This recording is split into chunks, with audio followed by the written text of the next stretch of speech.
गुंडे भरे थे दिल्ली पुलिस के वर्दी में कल। नेम टैग हटाकर इन्होंने बच्चों को पीटा है। किसी का सर फोड़ दिया, किसी के कपड़े फाड़ दिए। 12 साल के बच्चियों को मार रहे हो, आप लोगों को शर्म नहीं आती है? 22 दिन से एक आदमी अनशन पे है, 23 दिन से आप उससे बातचीत नहीं करोगे। अपनी जगह में छोड़ना, एक लाठी लगने दूंगा। लाठी अगर चला दी किसने तो आमना सामना होगा, पहले मेरा उनसे। एजुकेशन सिस्टम के खिलाफ छात्र सड़कों पर हैं। सोमवार को दिल्ली में जो कुछ भी हुआ उन तस्वीरों ने हर नौजवान को झकझोर कर रख दिया है। संसद मार्च के दौरान छात्रों पर लाठियां चलाई गईं, आंसू गैस के गोले छोड़े गए, पथराव भी हुआ। रैपिड एक्शन फोर्स यानी RAF के जवान और दिल्ली के पुलिसकर्मी भी घायल हुए हैं। दिन भर भगदड़ अफरा तफरी के बीच भय का माहौल बना रहा। सैकड़ों छात्र घायल हुए हैं, किसी का सर फट गया तो किसी का हाथ पैर टूट गया। इस सब के बावजूद छात्र एक बार फिर जंतर मंतर पर इकट्ठा हो गए हैं और ये आंदोलन बेमियादी प्रोटेस्ट में बदलता नजर आ रहा है। तालियां इसलिए बजाई जा रही है क्योंकि मार पिटाई करके नाकाम करके आ रहे हैं।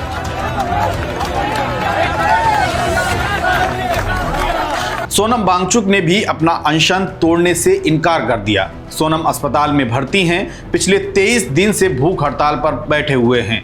हर पल बीतने के साथ उनकी हालत नाजुक होती जा रही है। छात्रों की पिटाई से दुखी सोनम ने अपना अनशन खत्म करने का इरादा फिलहाल बदल दिया है और वे अस्पताल में भूख हड़ताल जारी रखे हुए हैं।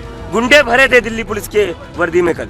नेम टैग हटाकर इन्होंने बच्चों को पीटा है। और ये क्या मतलब क्या चल रहा है इस देश में? 12 साल के बच्चियों को मार रहे हो, आप लोगों को शर्म नहीं आती है? कल सोनम वांगचुक अपना अनशन खत्म करने वाले थे। हमने बहुत मुश्किल से उन्हें कन्विंस करा था।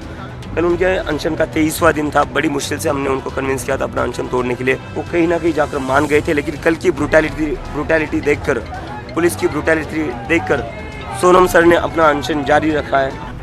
उधर आजाद समाज पार्टी के अध्यक्ष और सांसद चंद्रशेखर आजाद छात्रों की पिटाई के विरोध में संसद परिसर स्थित अंबेडकर प्रतिमा के पास धरने पर बैठ गए हैं। रात भर चंद्रशेखर आजाद वहीं पर अकेले धरने पर बैठे रहे। दिल्ली में छात्रों का आक्रोश थमने का नाम नहीं ले रहा है। वे शिक्षा मंत्री धर्मेंद्र प्रधान का इस्तीफा मांग रहे हैं, परीक्षाओं में पारदर्शिता और एजुकेशन सिस्टम सुधारने की डिमांड कर रहे हैं। लेकिन सरकार की तरफ से फिलहाल संवाद को लेकर अभी तक कोई सकारात्मक पहल दिखाई नहीं दे रही है। छात्रों के साथ प्रदर्शन में समाजवादी पार्टी के सांसद, आम आदमी पार्टी के नेता भी डटे रहे। सपा सांसद डिंपल यादव कई घायल छात्रों को संभालती नजर आई हैं। सोमवार को जरूर केंद्रीय मंत्री JP नड्डा ने CJP के प्रवक्ता सौरभ दास और राका के साथ बातचीत की, लेकिन कोई हल नहीं निकला। दोनों प्रवक्ता अभी भी नड्डा के जवाब का इंतजार कर रहे हैं। मतलब साफ है कि सरकार ने छात्रों के प्रोटेस्ट पर शायद कोई गंभीरता नहीं दिखाई है।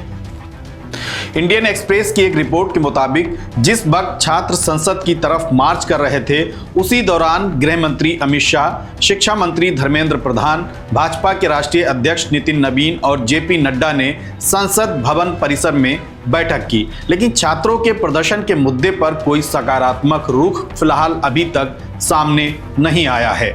संसद मार्च के दौरान छात्रों को बुरी तरह पीटने के खिलाफ विपक्ष भी एकजुट होकर सरकार की घेराबंदी में जुटा है। मंगलवार को संसद की शुरुआत के साथ ही भारी हंगामा देखने को मिला है। क्वेश्चन आवर के दौरान ही संसद को स्थगित करना पड़ गया। विपक्ष सरकार से जवाब मांग रहा है। पेपर लीक के मुद्दे पर सरकार से जवाबदेही तय करने की मांग की जा रही है। कुल मिलाकर कॉकरोच जनता पार्टी, जिसका जन्म व्यंग्यात्मक रूप में हुआ था, वो बड़ा मूवमेंट बन चुका है। कल इतनी बर्बरतापूर्वक लाठीचार्ज हुआ, आपने देखा किस तरीके से नौजवानों को लाठियों से पीटा गया। लोग आए, हम नारे नहीं लगाएंगे बिना बैच पहने, बिना पुलिस का बैच नाम लगाए। किन लोगों ने मारा हमारे नौजवानों को? किसी का सर फोड़ दिया, किसी के कपड़े फाड़ दिए, लाठी में कील भी लगा रखी, तमाशा बना रखा है। 22 दिन से एक आदमी अनशन पे है, 23 दिन से आप उससे बातचीत नहीं करोगे? इतने अहंकार में हो आप?